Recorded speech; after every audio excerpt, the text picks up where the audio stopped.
Hello, and welcome to the second lecture for week 12 on modernism. I initially had titled this with an ism so that all of my mini lectures would be parallel and have titles that were something ism, but I changed it to just be about Stravinsky, and the reason is that I can't decide on a single ism for Stravinsky, and I'll explain why in the course of this lecture. But Igor Stravinsky is important as the composer who took some of the ideas that Debussy had started and really pushed them to the furthest extreme in the early years of the 20th century. Stravinsky was a Russian composer. He studied in Russia and studied with some of the most famous Russian composers of the day, but he left Russia almost as soon as he could to go to Paris, because Paris was just a cutting-edge, exciting place to be for a young artist. And Stravinsky fell into a group of artists who were all very forward-thinking about the arts. This group was led by the American writer Gertrude Stein, whose sort of nonsensical and sonically rich poem was quoted in your textbook. Gertrude Stein kind of led this circle of artists, and it included some other very famous names like the painter Pablo Picasso, other American writers such as Ernest Hemingway and F. Scott Fitzgerald. All these people had gathered in Paris in the early decades of the 20th century to explore new avenues for art. So exploring that modernist tendency that we talked about in the first lecture. Stravinsky's first big break as a composer when he moved to Paris was writing music for a ballet company, for a dance company. And the dance company was called the Russian Ballet, or the Ballet Russe. And there was a fad in Paris and in France for art that came from faraway lands. And Russia was far enough away that, that it qualified. And this interest in art that evoked a distant, very different culture is referred to as exoticism. And exoticism does not imply, in many ways, a deep understanding of the culture or an interest in understanding the cultural outlook of another group of people. Instead, it's sort of just a kind of superficial interest in cultural difference. And, you know, here in the early 20th century, people were becoming aware of places farther and farther away, and in a new way, because technology was helping people from different places travel and see new things. Since Stravinsky was a Russian composer writing for this Russian ballet company, the music that he was asked to write is based on Russian folklore.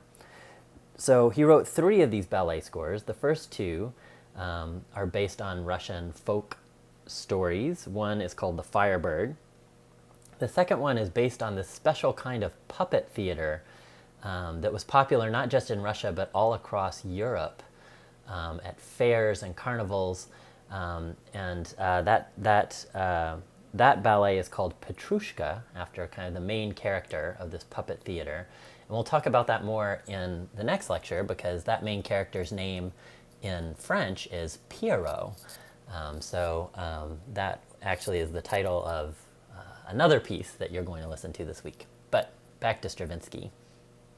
The third ballet that Stravinsky wrote for this ballet company was The Rite of Spring. And in it, Stravinsky imagines prehistoric tribes in Russia commemorating the arrival of spring. And in order to ensure a bountiful harvest, they sacrifice a virgin, a young woman. And Stravinsky said he had a dream in which a young woman danced herself to death. And that was the origin of the Rite of Spring. So kind of a dark imagination. So because it's based on prehistoric ritual,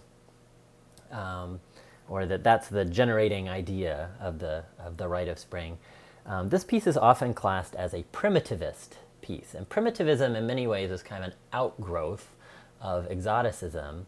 It was an interest in cultures that were believed to be less sophisticated, less technologically advanced than European culture, and therefore, quote unquote, primitive. The French painter Paul Gauguin was a leading exponent of this movement. Gauguin actually moved to the Pacific island of Tahiti in order to paint the residents there. This is one of his paintings from Tahiti. Of course, everything about this painting is kind of designed to highlight cultural difference. The dark skin of the Tahitians. The character in the foreground is holding a fruit, very brightly colored fruit, and dressed in a print skirt.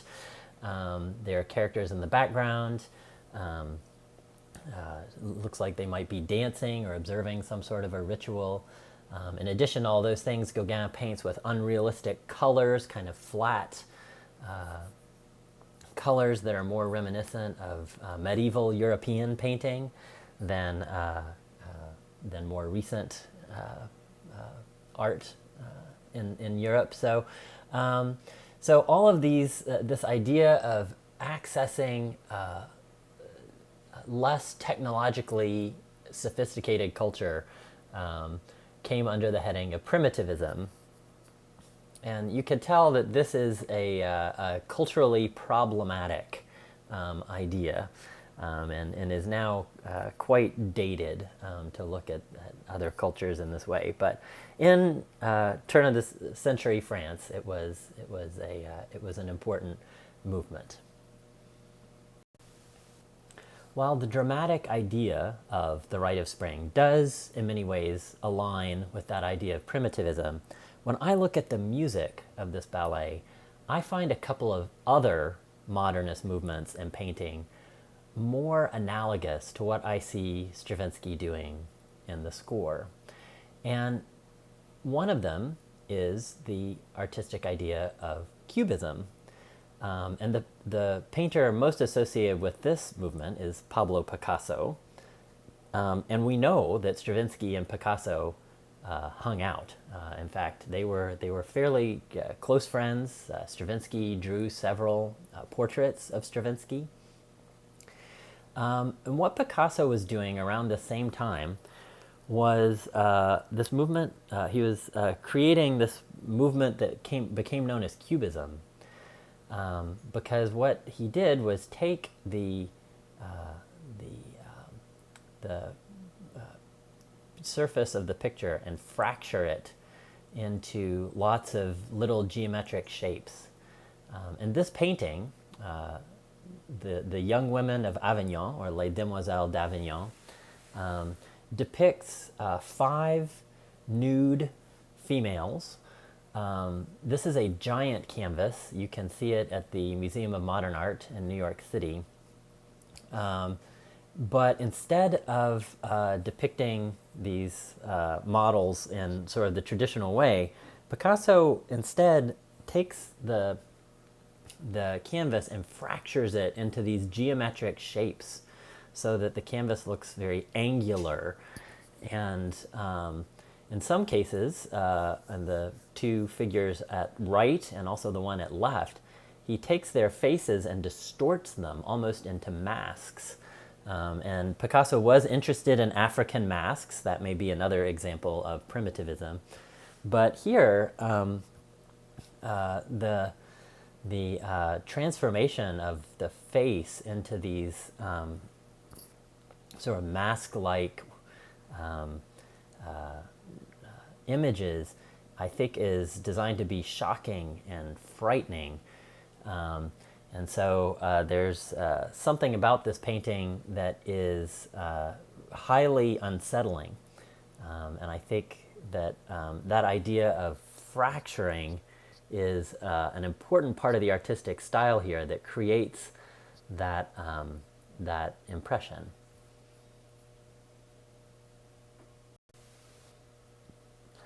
Another group of painters that were active in Paris during this time, and whom Stravinsky would have been familiar with, was a group known as the Fauves. So we could talk about Fauvism as an artistic movement. The Fauves were devoted to color, in many ways like the Impressionist painters, but while the Impressionists were trying to capture scenes from nature and depict what they saw in the world in these blocks of colors, the Fauves often use unrealistic colors.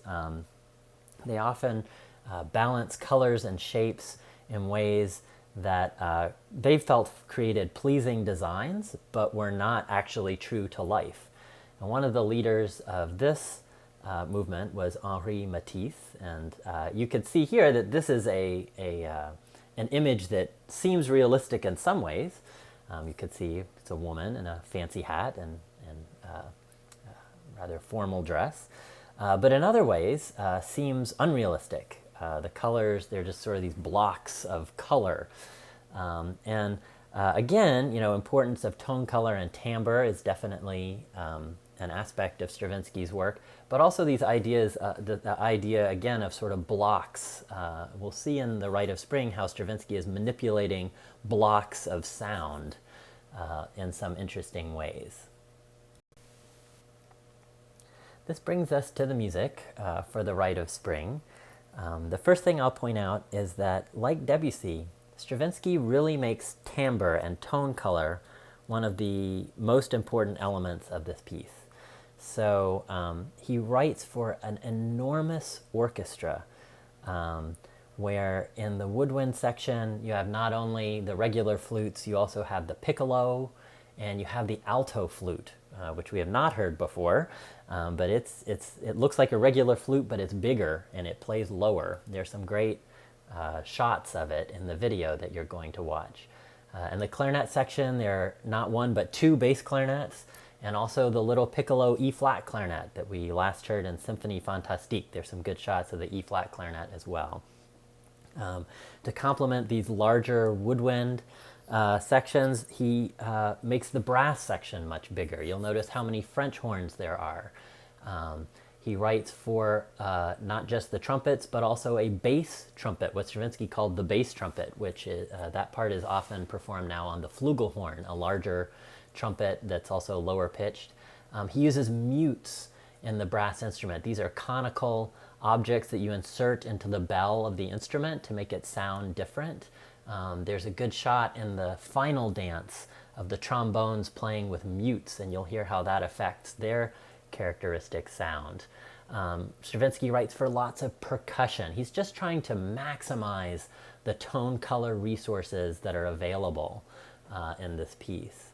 And when I think about trying to understand the music of The Rite of Spring, again, I think of that idea of fracturing as being maybe the most important concept.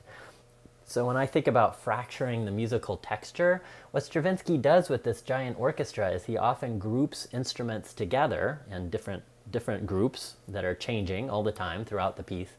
And then the music that they're playing often seems to be uncoordinated. Different groups seem to be doing different things at the same time. In this piece, Stravinsky favors a lot of ostinato patterns. You'll remember that term, ostinato. Patterns that are short musical motives that repeat continuously over and over and over. And the ostinato patterns that different instrument groups are playing often don't line up or don't seem to relate to each other. As your book points out, they often suggest different meters. So there's a sense of what some scholars have referred to as polymeter, where multiple musical meters are competing, happening at the same time. All those things create a musical texture that I feel is fractured.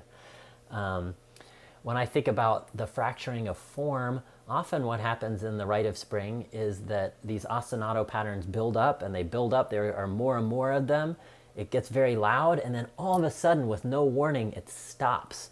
You'll hear that in the very first number, and that creates a musical context where you never know exactly what's going to happen next. So there are no formal expectations of what's going to happen. And that creates kind of a sense of foreboding or terror that you never know, what's around the next corner, kind of like in a horror movie. Stravinsky also, in this piece, a lot of the melodies that you hear are based on Russian folk melodies, but you never hear a long singing folk melody. Instead, he breaks those melodies down into motives, and then sort of you continually hear the motives presented in different orders, scrambled, moved around in different ways. I feel like it's almost like Stravinsky took a melody and then took scissors and clipped up the different phrases and then kind of plays mix and match with them. And then finally, at the rhythmic level, Stravinsky in some ways fractures even the most basic elements of rhythm, like the beat. The final dance of the Rite of Spring is famous because Stravinsky came up with a new way of notating, of writing rhythm, to try to put down on paper what he said he heard in his mind. And what happens in this final dance is that it feels like the beat is constantly changing. Every measure that Stravinsky writes is in a different meter. So the meter is constantly changing and shifting. And he even makes it feel like the beats are different lengths. The way he does that is he takes a very fast pulse. So you might think of a pulse that's like this, ta-ta-ta-ta-ta-ta-ta-ta-ta. And then he groups that very fast pulse into different units. So when you're trying to feel the beat in the last section, you might be feeling it 1 2 1 2 3 1 2 3 1 2 1 2 1 2 1 2 3 1 2 1 2 1 2 3 1 2 3 1 2 3 1 2 1 2. Just different irregular groupings of that very, very fast pulse. And the result is that it feels like all the steps, all the beats are different lengths. As you can imagine, this was very challenging for the ballet dancers who were presented with this score. As your book points out, as it mentions, this piece, when it was first premiered, it was so challenging to its audience that it created a riot, both because the music was very challenging and also because the dance that was presented on stage was very different from traditional ballet. And what happened was some people started to boo, and then other people started to, tell them to shut up, and they all got into a fist fight. The police had to come in. Stravinsky left the theater under police escort. This, instead of spelling doom for this piece, it actually created more of a success. It was great PR. Because everybody then in Paris wanted to hear this piece that had caused this huge scandal. So it actually was a really good thing in the long run for this piece. I'm going to have you watch a concert performance of the music, so there won't be any dancing. And this piece is so popular and the music is so compelling that it is often performed without the ballet in its entirety, the whole score. And I'm going to have you watch the beginning. So I'll have you watch the first two numbers. The first thing you'll hear, number 1, which is just called Introduction, is what played before the curtain went up. And then the first dance is actually number 2. It's called the Auguries of Spring, or sort of the portents or foretelling of spring. And I'll have you watch that number. And then the numbers flow into each other with no interruption, okay? So when number 3 begins, you'll just see at the bottom of the screen, it'll say number 3, game of capture. And you can stop there. It's 7 minutes and 15 seconds into the video. There's no break. These different numbers were when different groups of dancers would come on the stage, so they're not traditional movements. They're just different numbers for the dancers. So I'll have you just watch those first 2 numbers, and then the second excerpt, which is a separate link for you to click on, is the last dance, the final dance, called the sacrificial dance. And that's the one that has these beats of different meters. And you'll hear that right at the start of the dance, where the whole orchestra is playing chords together, but they are in a rhythm that is pretty much impossible to tap your foot to. So, with that as a background, have fun listening to The Rite of Spring.